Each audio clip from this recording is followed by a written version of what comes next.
кинолорубуз клип болуп кеткен да, клиптерибиз кино болуп кеткен. Жана музыкалык клиптер менен салыштырып кетсекчи. Анан кийин бүт орун алмашпалы да. Клип көрөйүн десең кинодой болот, өзүнчө сюжет менен тим эле бактылуу болот, же ажырашуу менен бүтөт. Кинолорду көрө турган болсоң, ошо клиптегидей эле. Деңгээли бирдей болуп калды. Ушул нерсеге аябай эме болчумун. Адамдардын интонациясы, эми бирок театрда кантип сүйлөш керек, театрдын актерлору биякта мынтип сүйлөйт эмес. Театрлар актерлор булар марафонист болот да. Канча жүгүрсө жүгүрүп кете берет.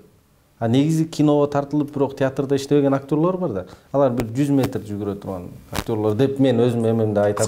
Кыскара аралыкка.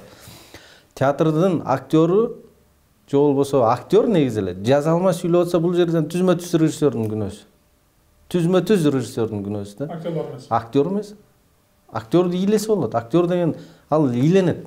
Кандай ойносо ошондой. Режиссер эмнени талап кылса, ошону сүйлөп бере алат. Сөзсүз түрдө. Мен да сиздин ушу айтканыңызды ошол билими же болбосо бир аз TikTok тартып алган кино тарткандар бар го. Сөзсүз түрдө киносунда ушундай да. Анан бирок алар өздөрү айтып берет. Актерлордой болбой, мындай ойносо, бирок башка интонацияда дагы жазалмалык пайда болуп калат да. Жана эме деген бар го. Печенье жейсиңби деп бир кино бар. Ошону кечке айтып жүрүшкөндө, мисалы интонация деген бул актерлор тошуна коет интонацияны. Артикуляциясы такыр, аларда пасыл деген бар.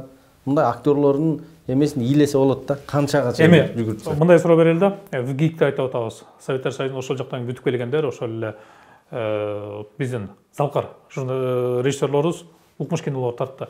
Азыр бизге ошол тарапка ВГИКка барып окуганга эмне тоскоол болот?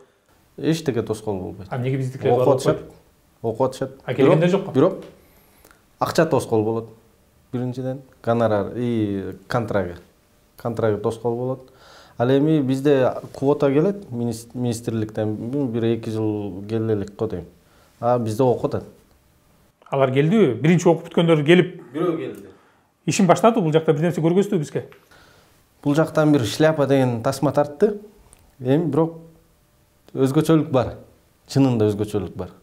Эмнеге? Себеби бүгүнкү күндө биздин окуу жай негизи эле окуу жай эмес, эми окуу жайдын күнөөсү жок. Бул жерде билбем. Дипломдук ишке биз акча бөлүп бере албайбыз да. Аларда 100 000 рубль бөлүп бериптир. Анан ошону келип Кыргызстандан тартты. Келип мен шарт койгом, мен студентим эле, келип бияктан иштейсиң эми.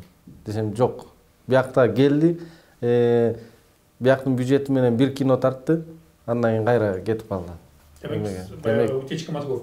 Демек bizde ошондой кадрларды бир эме кыла албай атат окшойбуз, кармап кала албай атат окшойбуз. Бүгүнкү күндө жаш режиссерлор өтө көп.